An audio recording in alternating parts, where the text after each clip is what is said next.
Good morning. M4447, please introduce yourself. Hi, I'm Jessa B. Del Pilar.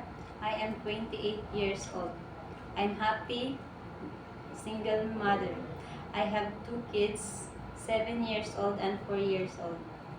I am a college undergraduate BS Ed. Okay, Ma'am Jessa, I see that you have experience somewhere in Riyadh, Saudi Arabia. What is your main duty and responsibility as a helper? I do general cleaning, taking care of the kids, cooking, washing the cars, and taking care of the pets. Okay. Why do you want to work in Hong Kong?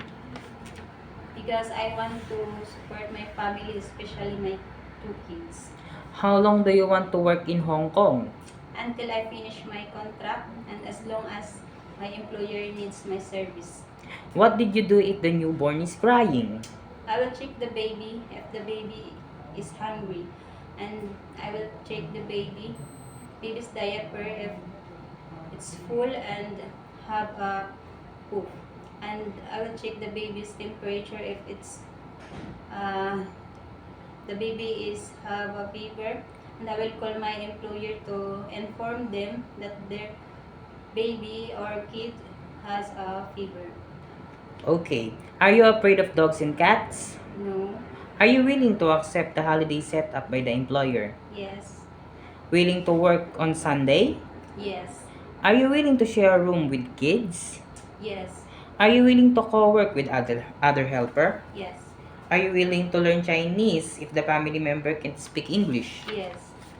I see that you have long hair. It is okay to you to cut into short. Yes. Do you know how to cook Chinese food? No, but I will. I will.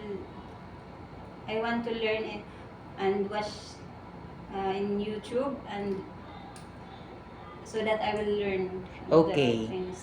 Message to your future employer.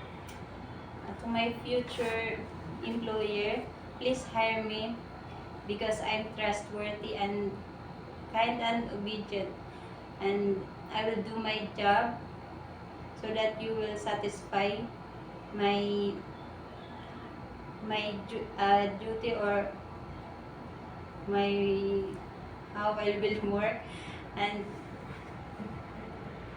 if we have a problem or misunderstanding, I will talk to you with Okay, thank you very much.